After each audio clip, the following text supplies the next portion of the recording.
Hello मंडळी, राम राम. जय खानदेश सर्वांना. तर कसे आहेत ना सगळे? मजेत ना? मजेत राहा, मस्त राहा, आनंदी राहा.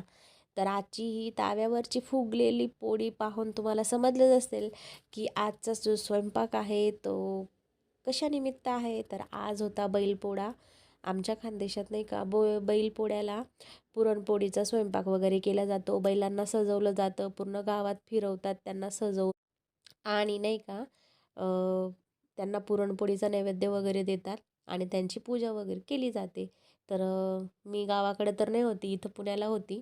म्हणून म्हटलं चला आपण नैवेद्य बैलांना खाऊ तर नाही घालू शकत, पण देवाला नैवेद्य वगैरे देऊ शकतो. म्हणून मग मी आज पुरणपोळीचा बेत केला होता.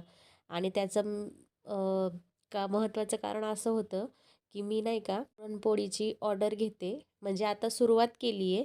जर तुम्हाला पुरणपोळीची ऑर्डर द्यायची असेल, कारण आता गौरी गणपतीचे सण सुरू होणार आहेत. तर गौरी गणपतीच्या सणाला नाही का बरेचशे जणांच्या घरी पुरणपोळीचा हा बेत केला जातो.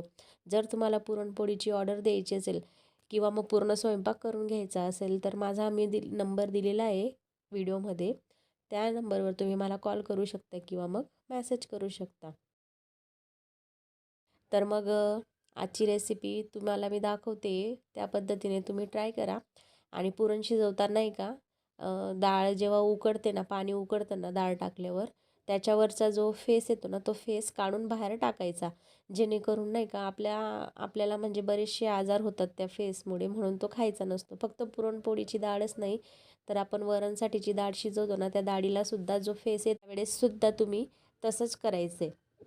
आणि हो, हा चमचा जो उभा राहिला आहे ना, त्याचं कारण असं आहे की तो चमचा ज्यावेळेस आपलं पुरण व्यवस्थित झालं आहे, एकदम परफेक्ट शिजलं आहे, त्यावेळेस तो चमचा असा उभा राहतो, म्हणजे समजायचं की आपलं पुरण आता या ठिकाणी एकदम व्यवस्थित तयार झालेलं आहे. तर अशा पद्धतीने मी पुरणासाठी पुरण तयार करून घेतलं, त्याचे गोळे तयार करून घेतले.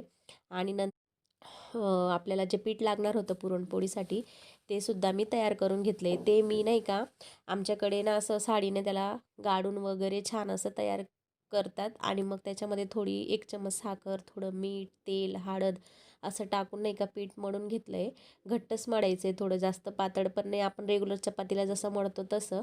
आणि मग नंतर नाही का ते जे पीठ आहे ना, त्याच्यावर एक रुमाल ठेवायचा आणि वरून किंवा मग आतमधून थोडं थोडं पाण्याचा शिपडा द्यायचा, जेणेकरून ते पाणी नाही का व्यवस्थित ऑब्झर्व करतं. आणि अशा पद्धतीने पुरणपोळी तयार होते. खूप छान येते, नरम सॉफ्ट, खायला पण छान लागते. तर या मग जेवायला, भेटू नेक्स्ट व्हिडिओमध्ये. बाय.